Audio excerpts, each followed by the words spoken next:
You're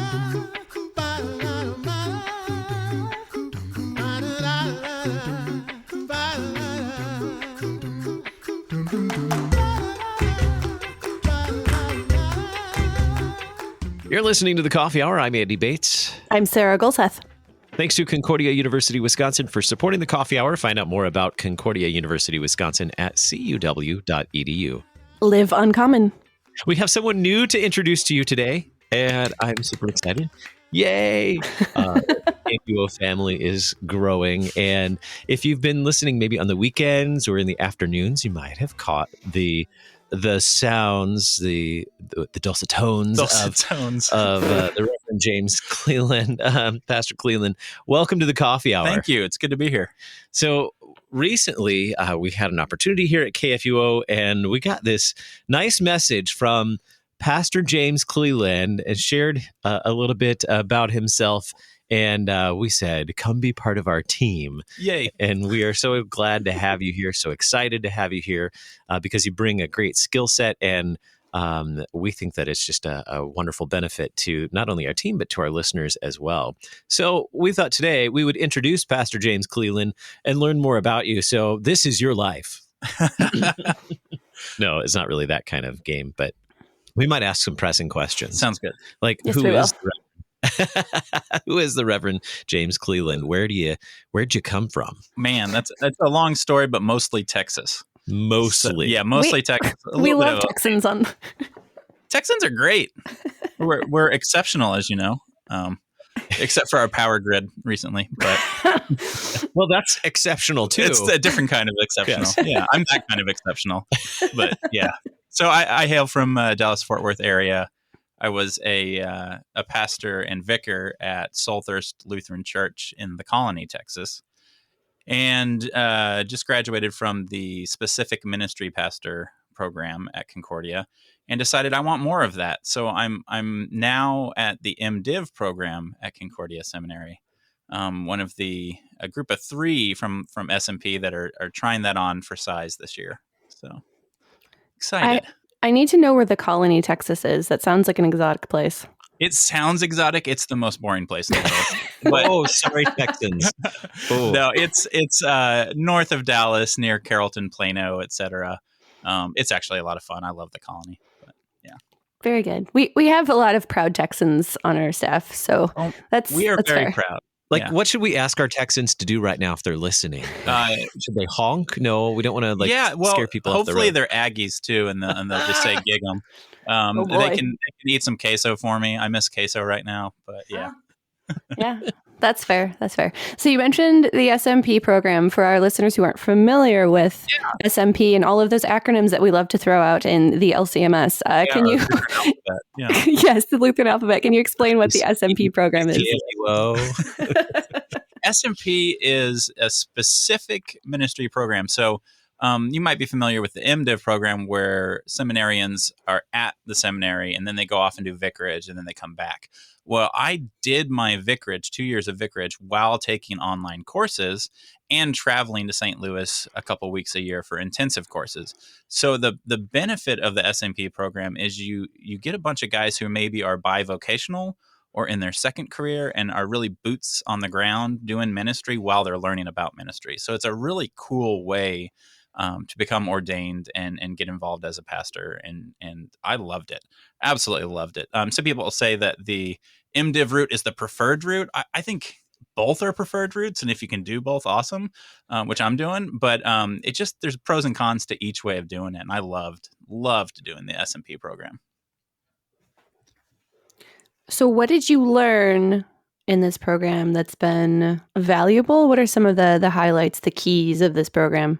Oh, my goodness. Well, I really appreciated all of the Lutheran distinctions that you learn through seminary in general. But just, distinguishing between law and gospel was just a beautiful concept and thing to practice and learn while doing youth ministry and being a Lutheran school teacher, et cetera.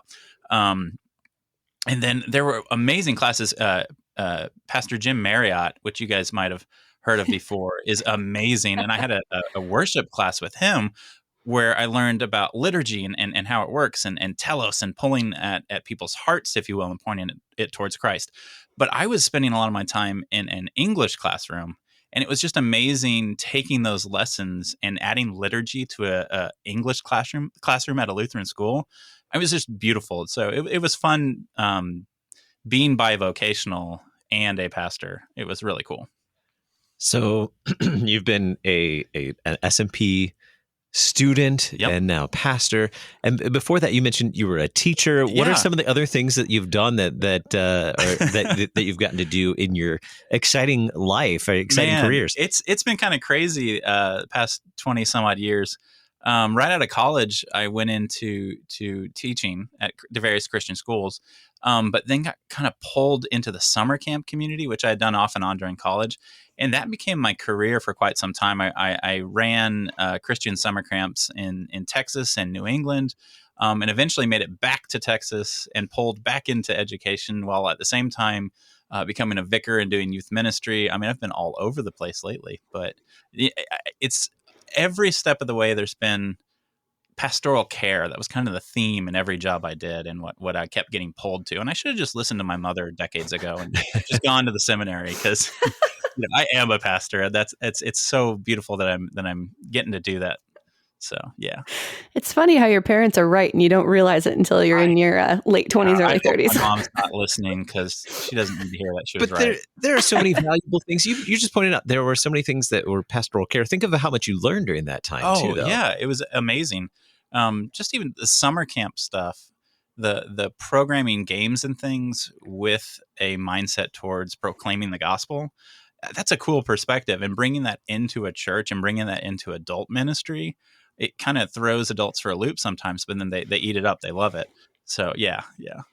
So you're a native Texan, but you mentioned New England. That's really far away from Texas. How did you end up in New England? I was looking for a camp. I was trying to, become maybe an executive director or something like that. Oh. And there was an opening at just an awesome camp in New England, in the Berkshires, Western Massachusetts. And it had started as like a Jewish girls camp in like the 1920s. But then in the 70s, it was bought by a ministry and turned into a Christian camp. And it was just, your idyllic. If you were going to film a movie for a summer camp, this was the camp. Just beautiful little cabins, in a ring around a lake. It was amazing.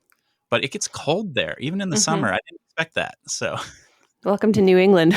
New England. Especially coming from Texas. So all of these ministry focused things that you've done, what are some of the other maybe more I don't know about random, but some of the other things on the edges of life that you also enjoy doing? Yeah. I'm a random guy, so there's a lot of random. But welcome to the club. Past 5 years ago, off and on, I've been running a podcast called God Geeks. And it started with my friend, Pastor Bill Breimer down in Texas.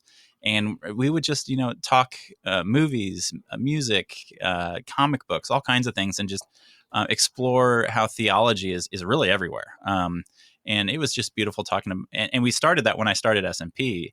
So a lot of the classes I was taking, learning about Lutheran distinctions and whatnot, we'd work into the conversations. So that was a lot of fun doing podcasting. Other random stuff about me, I love Lego. That's the correct term, Lego, not Legos. I am obsessed with Lego. My wife is a bit patient with that whole obsession. Our entire storage unit is Lego. So it's gotten out of hand, but I still, I've always been obsessed with that. So if the plural is Lego, is the singular Legai? It should be, but I think the plural is Lego bricks. Does that make sense? Yeah. Okay. Yeah, but I say Legos all the time. Because then when I say one, I know what to call it. If it's just one, stepped on a Legai. It happens frequently in our household. Me too. Barefoot, Legos. It's parent hazard. That's rite of passage. That's right. Right. Well, I think you can hear the excitement in Sarah's voice that she's so happy to have another multi-potentialite on the team here at KFUO. It's kind of our thing here on the coffee hour to be multi-potentialites. We get to explore all kinds of different things and talk with people from all kinds of different backgrounds. We're going to talk about, we want to talk about some of your favorites Okay. things here in just a little bit as well.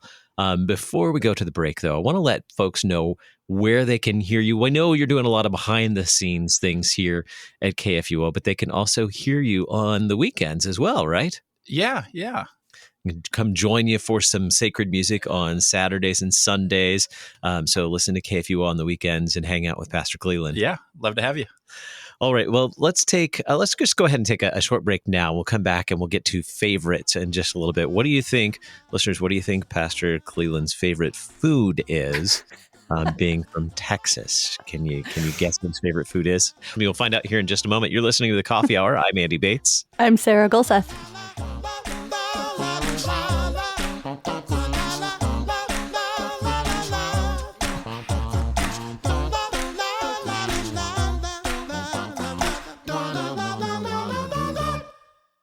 You're a miracle. You know that, right? A living, breathing, one-of-a-kind miracle. You were created to stand apart, to share your gifts in the service of others, to make an uncommon impact in a common world. And at Concordia University, it's our mission to help you do that, to live uncommon. To learn more about Concordia, go to cuw.edu.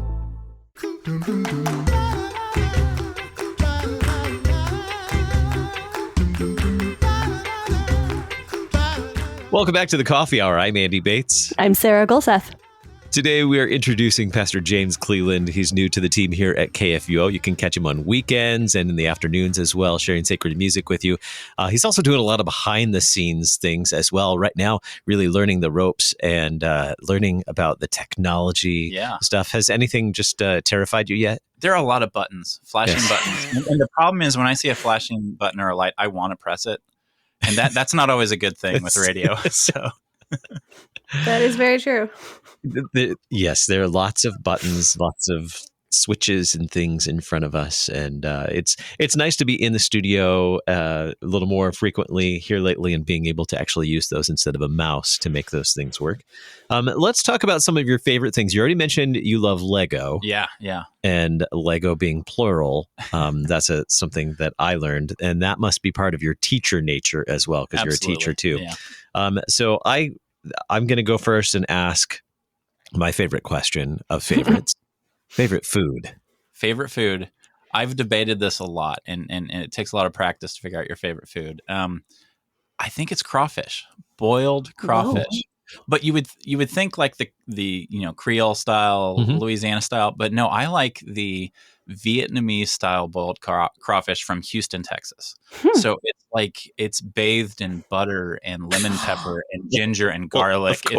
It's amazing. It's the most amazing thing in the world. But yeah, who wouldn't love that, bathed butter? Know, right? So that's probably my favorite. What is I don't know. Tex-Mex food, probably.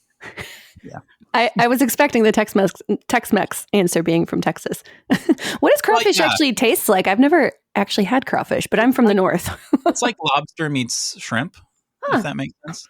And usually pretty spicy with all the herbs and things. So yeah, that's fair. We're gonna have to bring that in the studio someday. I will get some crawfish. There's a place down the road that it's actually my favorite crawfish place from Texas. Has a location in Olivet. No kidding. So when crawfish is in season, we'll get some. Wow. Fantastic. Which is what? When is crawfish? Is that February? January to April. Sometimes May, June if you live closer. But yeah. Yeah, fascinating. Around Mardi Gras is usually a good time. Oh, yeah, that makes sense. All right, next one. What is your favorite? I'm going to do this one. What's your favorite hymn? And this is a question that I never ask anybody, but we ran it by you first, so I feel okay asking you your favorite hymn. Yeah, I have a new favorite hymn, and it's Thy Strong Word. And the main reason is I think it was a year and a half ago, I was at Concordia Seminary for an SMP intensive week, and my friend Frank Hart, Pastor Frank Hart, sang Thy Strong Word, and he's an old hard rocker from like the 80s. He was in a Christian hard rock band, and he had all the long hair and all that stuff. So he gets up in Concordia Seminary Chapel and starts singing Thy Strong Word, but in like a contemporary rock and roll kind of way. And I think that's cool. And there was just this juxtaposition with the chapel and more traditional way of doing things. But then for the second verse, Pastor Marriott came on the organ, and it was just the most beautiful traditional take on it. I was like, oh, I couldn't get better than that. But then in the third verse, they came in together, and it was organ with electric guitar and a classic hymn. And I just got major chills. And ever since then, it's been my favorite hymn. That is amazing. I wonder if there's a recording of that somewhere online, because I want to experience this. I'm going to have to ask. We'll just have to get them to do it again. Or that, yeah. You have to sing it boldly. Oh, yeah. Well, I don't know. Maybe I don't know what it would sound like sung a little more subtly. But No, you have to. Well, and that hymn has such a tradition at Concordia Seminary too. It's like it is their hymn, and it's sung all the time at the seminary. So that makes a lot of sense. Do you have other favorite hymns? Because you said that was your new favorite. I'm curious what your other favorites have been also. I love any hymn that's kind of a little updated with like a folksy riff to it. Ah, yes. So, like a classic Lutheran hymn, even like a Mighty Fortress, but a little folksy. I mean, that would probably be my ideal world. I mean, I love like on banjo? Like on banjo or steel guitar. We had a lot of that at Soulthirst, the church I served at. Pastor Breimer would bring in a lot of cool folksy things, and it was beautiful. we know someone who can play a Mighty Fortress on banjo. Really? Yeah, he works right down the hall here. Awesome. So here's a fun one. If you could choose your favorite, what would you say is your favorite vacation? Do you have a favorite vacation spot or type of vacation? Either one. My family, we love traveling, and we were debating this because we finally got our COVID shots and we're vaccinated. So we're like, well, let's maybe get out and explore a little bit. And we went to Chicago. I took the train there, et cetera, and it was awesome. But it just made me love New York City more. And I hate this. Anyone from Chicago, I'm really sorry. I love big cities, but there's something about New York City that I've just fallen in love with. And I'll go to other cities, London or Paris, and I always just get a hankering for New York City. The only other city that I think I loved even better, and might be my ideal vacation again, is Istanbul in Turkey. Western Turkey was the most fun I've ever had. It was so cool. I would do that again in a heartbeat. That might be my favorite if it wasn't New York City. So wow. So how many times have you been to New York City? Oh man, at least a dozen, probably more. The Wow. camp I worked at was a quick 3-hour train ride into the city. So we would do that whenever we could. Yeah. So my camp time in New York was on the other side of the state, so it wasn't a quick 3-hour train ride. It was much longer. Yeah. It's Western New York. So I never made it to the city, which is crazy. I've been to Chicago many times. Went to Concordia University. Don't get me wrong. Chicago, I still love Chicago. Yeah. Don't get me wrong. Great city. All right. So you're a city vacationer. I think I am. Yeah. Wow. Okay. Let's see. I'm going to hand it back over to Sarah for the other one, because for another favorites question. I'll let Sarah ask the next one. Okay. So what is your favorite book? And being a seminarian, I imagine you have a lot of books. Man. But do you have a favorite one? Or maybe even a favorite author? We can allow authors too. Okay. I'm trying to remember the name of my favorite book. I'm forgetting it. We're making him sweat on this one. Well, I love Patrick Rothfuss. I love sci-fi and fantasy. And there's a series called Name of the Wind, fantasy series. So it reminds me a lot of Lord of the Rings, that kind of thing. Oh yeah, that might be my favorite right now. Yeah. Okay, that's fair. I'm gonna throw you an off the wall one because of your background as a teacher. I'm curious if you have a favorite office supply. Yeah, I love it. Favorite office supply. Oh man, I've had a lot of fun with Post-it notes. This is really a psychological evaluation. I like Post-it notes because you can take them and do pixel art on your walls. Oh yeah, 8-bit Mario, that kind of thing. So that might be my favorite office supply. That's a weird question. I'm a strange person. Good.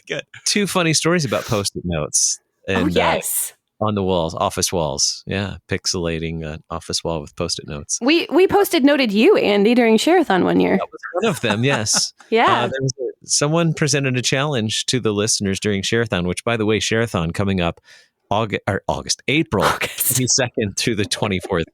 Thursday, Friday, Saturday, April 22nd, 23rd, and 24th. Not that far away. Call in and pledge your support during that time, or you can even do it beforehand as well. You can find us online at kfuo.org/shareathon and support KFUO. So during Shareathon, this was a couple of years ago. This has been 5 years now? Maybe 3. 3? It was 3 or 4. It's been a little bit, yeah. So someone challenged the listeners to reach a certain level on our Shareathon that year, and if we reached that plateau or that level, then the staff would get to post-it note me, like cover me in sticky notes. It happened. It was amazing. Pictures. I think they're still on the KFUO Facebook page. If you go back, there might even be video of it. Yes. Yeah. I'm gonna have to check that out. Yeah, it was amazing. Life-changing. The other one was one time we reached here on Team KFUO, Sarah, who manages our social media. We reached a certain level. Again, this has to do with reaching goals, apparently. I got a Facebook like stamper, like a rubber stamper. Oh, fun. Yeah. And I think we stamped probably 500 little mini Post-its and stuck them all over Sarah's cubicle. Yep. To say congratulations on helping us reach a milestone on Facebook. It was the little Facebook thumbs up. Yeah. It was epic. I need that stamp. She's probably still finding Post-it notes with those with thumbs up on it all over the. So welcome to Team KFUO. You're in the right place, yes, brother. I think You're among in. friends very well here. Boy. So let's see, other favorites. Movie. Movie. Movie. You know, you can't see this on the radio, but I'm wearing a Star Wars shirt. And this particular shirt, I have eight of them. Wow. That's a true fan. It's just the most comfortable shirt, but it also shows my obsession with Star Wars. So I would have to say the original Star Wars trilogy, favorite movies. Goonies is up there too. I like Goonies a lot. But Star Wars, got to be Star Wars. Okay, I have to one up you. There is one shirt that's more comfortable than that. What's that? The KFUO. Oh yeah, no, they are so soft. I love that shirt. They are, and when listeners call in to support during Shareathon, do they get a T-shirt? I might support. There's them. a certain level. I can't remember off the top of my head, but there are various levels of giving, and so listeners can call in and pledge during Shareathon to, and they can receive a KFUO shirt as a thank you. Very cool. All right, Sarah, you have another favorite question? I'm actually going to go back to food. I think we can dive into food a little bit more. It's a very broad category. Do you have a favorite ice cream? Oh, wow. That's a great question. I have a favorite ice cream place right now. I live next door to a Clementine's. Oh, it's so good. And the Naughty and Nice ice cream. And they have a bourbon old-fashioned ice cream that is amazing. Mm-hmm. But the gooey butter cake one might be my favorite because I keep going back for more and more. Could you put them together? Could you have gooey totally butter cake? And I've done that. Oh, yeah. It's good. Oh, you mentioned gooey butter cake. Do you have a favorite St. Louis style food now? Because there's several things that you really only get here. Yeah, St. Louis is a great food city. Why haven't people told me this? The pizza's good. The Provel's, a little different. But it grows on you. Have you either you love it or you don't? Yeah. Yep. Have you had a St. Paul sandwich? Do you know what that is?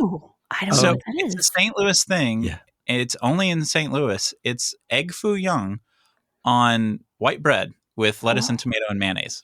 And it sounds weird, but it's surprisingly good. I've heard of it before. It's not a huge St. Louis thing. It's not huge. All of St. Louis, not a huge St. Louis County wide thing. Only St. Louis. Yes. Yeah. Huh.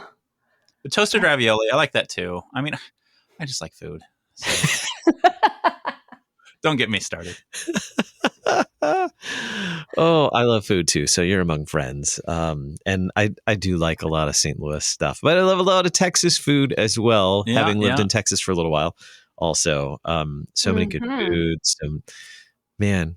All right. So any other favorites? Maybe do you have a favorite Bible verse as we wrap up our time together today?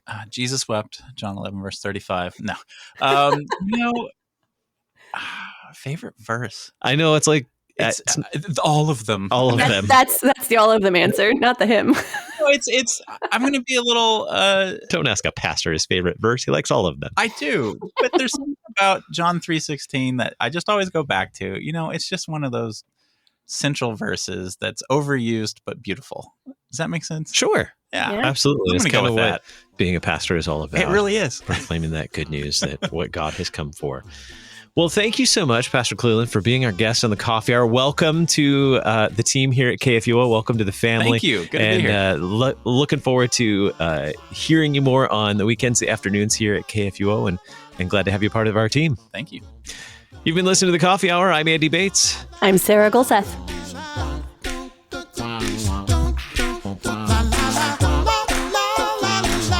The Coffee Hour with Andy and Sarah is a production of KFUO. To support the Coffee Hour and KFUO Radio, visit KFUO.org. You can also text KFUO to 41444 or send an email to gifts@KFUO.org. And you can call us at 800-844-0524. KFUO. Christ for you, anytime, anywhere.